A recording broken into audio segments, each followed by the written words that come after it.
देखो भाई, अपन बात करते हैं आरबीएससी महत्वपूर्ण प्रश्न सेक्शन ए से।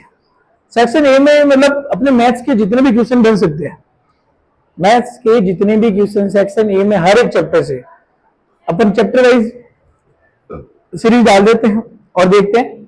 सबसे पहले चैप्टर का नाम बोलो भाई। सबसे पहला चैप्टर अध्याय 1, बोलो क्या नाम है? वास्तविक संख्या है। और बोलो वास्तविक संख्याएं क्या होती भाई? वास्तविक संख्याएं क्या होती जल्दी बताओ। इसके लिए शॉर्ट में अपन ने क्या बोला था? संख्या रेखा पर उपस्थित सभी संख्याएं, संख्या रेखा पर उपस्थित सभी संख्याएं क्या कहलाती है? वास्तविक संख्याएं कहलाती है। और हम यहां पर क्या पढ़ेंगे भाई? वास्तविक संख्याओं के प्रकार। क्या पढ़ेंगे? वास्तविक संख्याओं के प्रकार पढ़ेंगे। और जिसमें वास्तविक संख्याएं कौन कौन सी होती है भाई? एक होता अपरिमेय और एक कौन सी थी? परिमेय संख्या। अपरिमेय और परिमेय। अपरिमेय संख्या किसे कहते हैं? जिन्हें अपन P बटा Q के रूप में नहीं लिख सकते। देखो ये तो हम है जिसको अपन P बटा Q के रूप में नहीं लिख सकते। और दूसरा, हम जिनको P बटे Q के रूप में लिख सकते हैं, जिनको लिख सकते हैं वो क्या होगी? परिमेय। और जिनको नहीं लिख सकते वो क्या होगी? अपरिमेय। लेकिन इनके अलावा भी अलग प्रश्न बन सकता है। अब वो कैसा? दशमलव प्रसार। क्या देखेंगे अपन यहां पर? दशमलव प्रसार। ये ध्यान देना, एक नंबर का क्वेश्चन यहां से आने की चांसेस है। दशमलव प्रसार। दशमलव प्रसार, परिमेय संख्याओं का दशमलव प्रसार दो प्रकार का। एक तो होता है शांत। क्या होता है? और एक होता है अशांत आवर्ती। क्या होता है? अशांत आवर्ती। तो शांत का मतलब क्या होगा? दशमलव के बाद, दशमलव यानी पॉइंट के बाद अंकों की संख्या फिक्स होगी।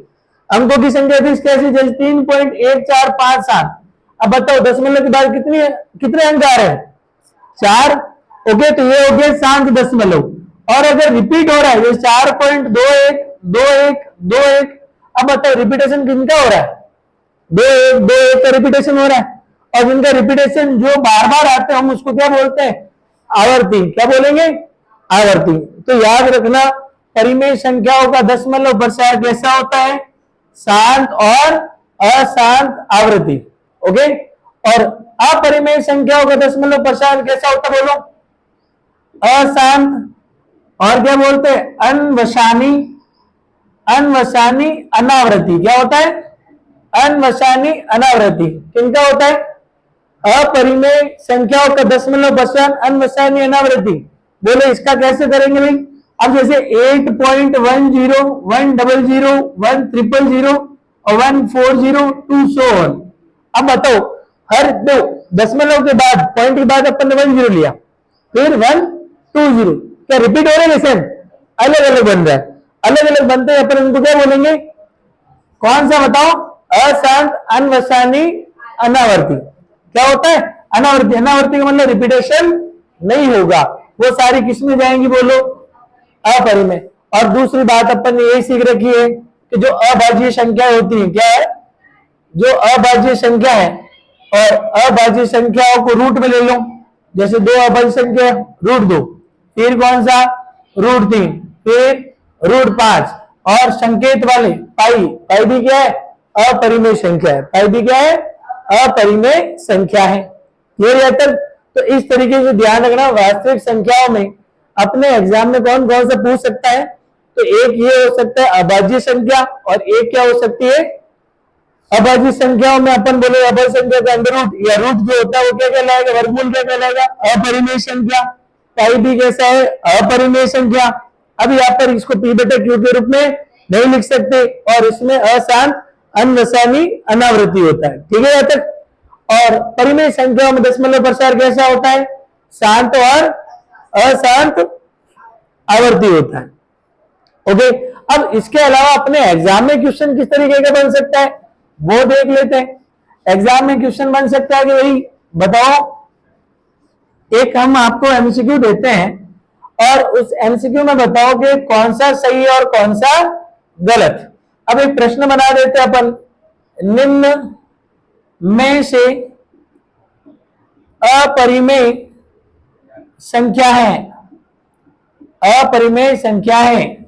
ऑप्शन ए दे देते हैं 1.12, ऑप्शन बी दे देते हैं 0.4, सी दे दिया 1.21 और डी ऑप्शन दे दिया 3.1456784214567132 ऐसे चला दिया। अब बताओ कौन सा है इसमें? अब इनमें कौन सी संख्या अपरिमेय है? अपरिमेय के लिए शांत दशमलव प्रसार है, ये अपरिमेय नहीं है, ये भी शांत, ये भी नहीं है, और ये कैसा अशांत लेकिन आवर्ती हो रही है, देख देख रिपीट हो रहा है, लेकिन इसमें कोई रिपीट, तो ये वाला ऑप्शन अपने लिए क्या हो गया? सही। एक और प्रश्न बोल दे कि भाई निम्न में से अपरिमेय संख्या है। अब इनमें अपरिमेय संख्या बतानी है।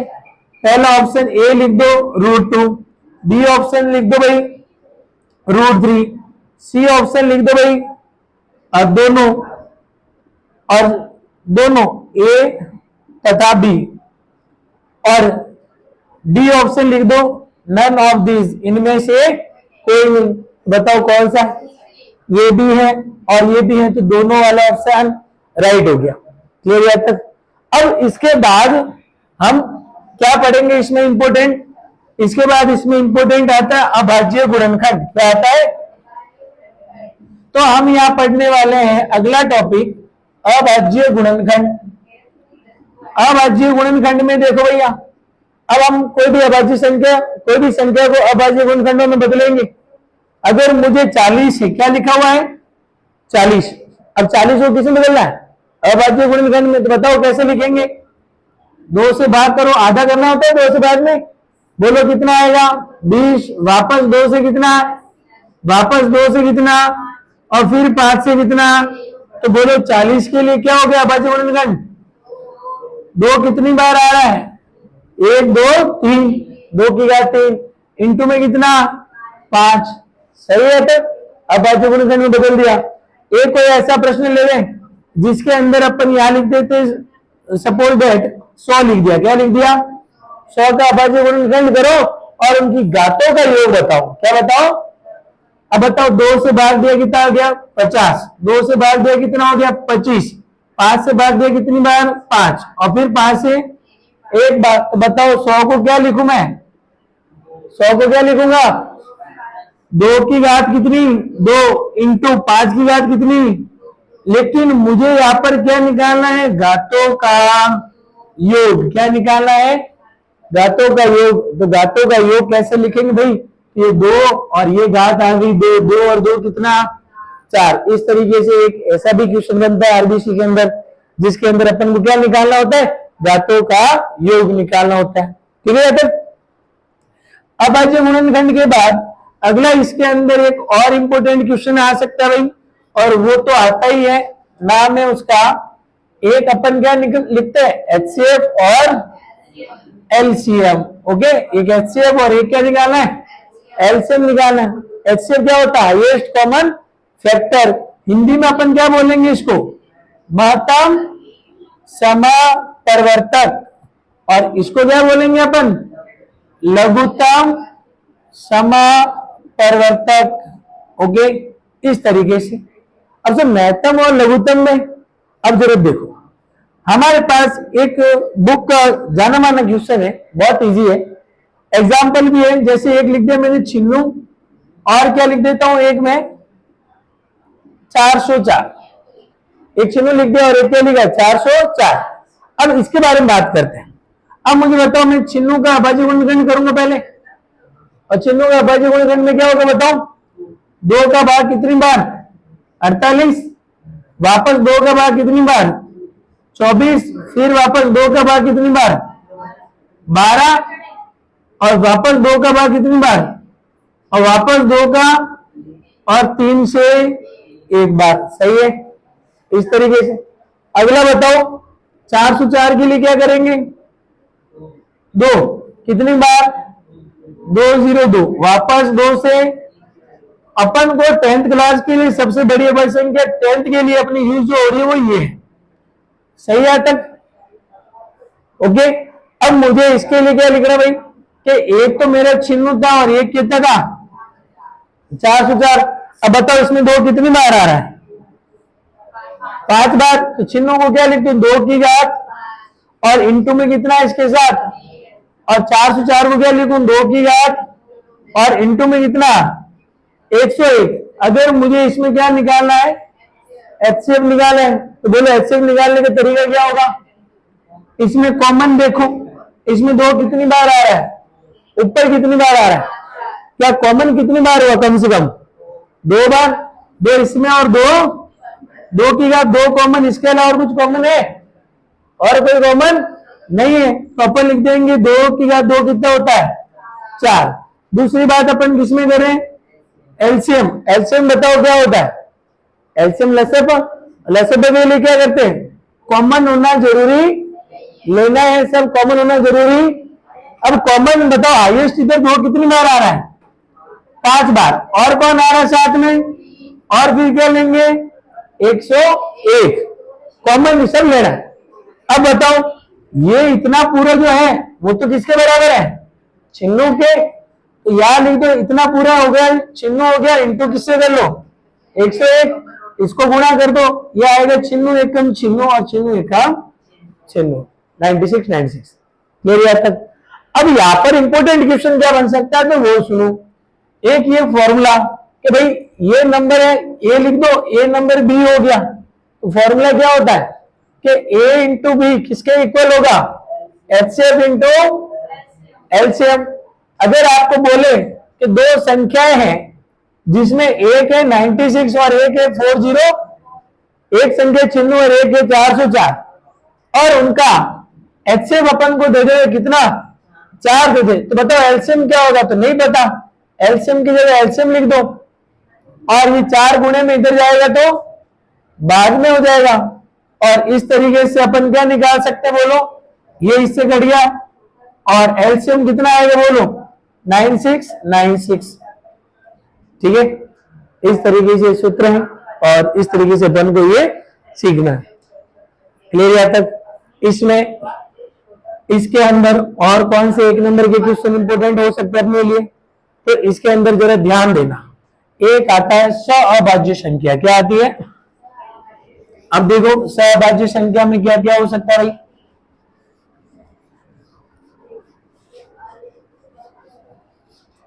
अब देखो इसके अंदर एक क्वेश्चन ये बन सकता है सहअभाज्य संख्या। दो सहअभाज्य संख्या का मतलब क्या हुआ हम 2 संख्या लेंगे जिनके बीच में कॉमन कुछ भी नहीं आए और जब कुछ भी नहीं आएगा सबका मालिक 1। अब जैसे मैंने एक संख्या ले ली 2 और 3। अब बताओ अब 2 और 3 का 2 और 3 दोनों अभाज्य संख्या है तो इनके बीच में कॉमन क्या आएगा 1। अभाज्य संख्याओं के लिए एचसीएफ कितना होता है 1 होता है। कितना होता है 1 होता है। इस जगह ध्यान रखना। ओके अगर मैं यहाँ पर एचसीएफ लेता हूं एक तरफ लिख देता हूं 4 और एक तरफ कितना लिख दिया 9। समझ गए? अब इन दोनों में कुछ कॉमन आ रहा है क्या इन दोनों में कुछ भी कॉमन नहीं आया तो इसका मतलब भी एचसीएफ कितना होगा 1 होगा। ठीक है यहाँ तक? ये अपने कौन से चैप्टर के लिए था चैप्टर नंबर 1 कौन सा वास्तविक संख्या और वास्तविक संख्या से संबंधित जो जो इंपोर्टेंट एक नंबर के थे वो अपन ने सीख लिए। ठीक है